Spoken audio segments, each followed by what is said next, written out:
Assalamualaikum warahmatullahi wabarakatuh. Alhamdulillah rabbil alamin. Wassalatu wassalamu ala khairi khalqillah ajma'in. Muhammad bin Abdullah wa ala alihi wa sahbihi wa man walah wa ba'd.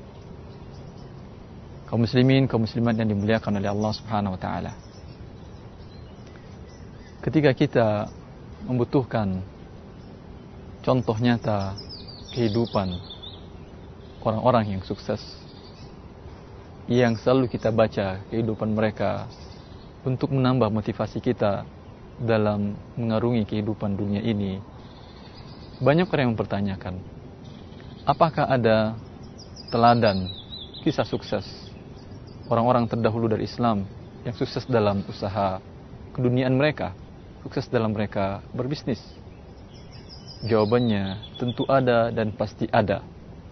Karena syariat Allah Subhanahu wa taala diturunkan adalah untuk manusia dan qabil litatbiq, mungkin untuk dipraktekkan oleh manusia dan telah dipraktekkan dan dicontohkan oleh generasi sebelum kita.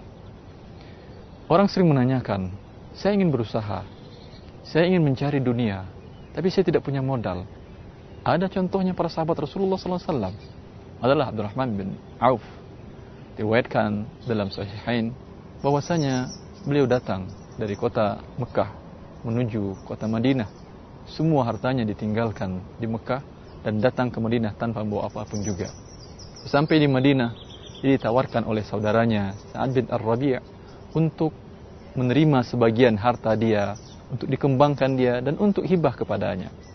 Abdurrahman bin Auf mengatakan, Barakallahu laka fi malik wa ahlik. Semoga Allah memberkahi hartamu dan keluargamu. Dulluni ala suq, tunjukkan aku di mana pasar. Maka sahabiyun jalil ini, sahabat Rasulullah yang mulia ini, memulai usahanya dari nol tanpa menerima modal dari sahabatnya yang memberikan hibah untuk modal kepada dia. Dia mulai usaha dari nol, membeli barang samin wal aqid, minyak samin dan susu yang keras, kemudian dijual, dibeli dengan cara tidak tunai, dijual dengan cara tunai. Dalam perniagaan ini, dalam beberapa waktu yang singkat saja, ternyata Allah Subhanahu wa taala memberkahi perniagaannya, dan dalam waktu yang singkat dia mendapatkan harta, mendapatkan mahar untuk menikah dengan istrinya, seorang wanita Ansar. Kemudian sahabat yang mulia ini, berhentikah di sana kesuksesan dia dari usaha yang dimulainya dirintis dari nol ini, tanpa dengan usaha permodalan yang ribawi? Tidak. Akhir daripada kesuksesan dia diriwayatkan dalam beberapa kitab sahih dengan sanad yang dibenarkan, yang diterima, yang makbul, bahwasanya adalah Abdurrahman bin Auf ini ketika Rasulullah SAW wafat, dia pernah, setelah Rasulullah SAW wafat, dia pernah menjual salah satu kebunnya seharga 400.000 dirham. Dalam riwayat yang lain seharga 40.000 dinar. Satu dinar kita mengetahuinya 4,25 gram. Bisa kita kalikan sekitar lebih 160 kg emas.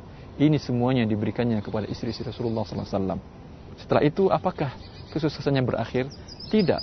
Pernah juga diriwayatkan bahwasanya Aisyah mengatakan datang 70 ekor kendaraan yang membawa makanan milik Abdurrahman bin Auf, lalu dikatakan kepada dia bahwa khawatir harta ini menyebabkan engkau terlambat ditinggalkan oleh sahabat-sahabatmu yang telah dahulu menemui Allah Subhanahu wa taala. Maka dia mengatakan, ya ummah, wahai ibuku, saksikanlah bahwa seluruh kendaraan ini bi ahlasiha wa ajlafiha, dengan seluruh kendaraannya dan seluruh isi-isinya aku sedekahkan untuk para fakir kaum muslimin. Ini dia orang yang sukses di dunia, memulai usahanya dari nol, kemudian menjadi kaya raya, dan setelah kaya raya dia tidak lupa daratan.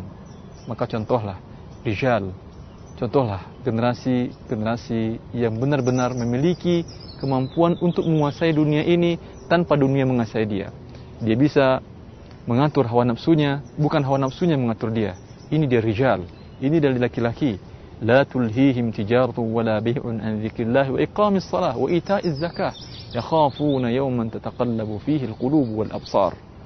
Mereka adalah laki-laki yang tidak dilalaikan oleh perniagaan dan jual beli, tidak dilalaikan dari berzikir kepada Allah, tidak dilalaikan dari melakukan salat, tidak dilalaikan dari membayarkan zakat. Ini karena mereka takut di hari di mana nanti hati dan pandangan manusia berbolak-balik. Ini kisah orang sukses sahabat Rasulullah SAW dan banyak lagi sahabat Rasulullah SAW yang lain yang sukses dalam kehidupannya, dalam syattal mayadin, dalam berbagai-bagai lini kehidupan. Ini diantaranya orang sukses dalam berbisnis, dan bisnisnya tidak membawa dia seperti Qarun yang berakhir dengan kehancuran karena kesuksesan dia dalam mencari harta. Semoga contoh yang mulia ini, contoh yang bisa menggugah kita, memotivasi kita untuk berusaha dalam mencari rezeki dunia ini, mengantarkan kita kepada keridhaan Allah Subhanahu wa taala tanpa harus menggantungkan semua usaha kita dengan riba. Wassalamualaikum warahmatullahi wabarakatuh.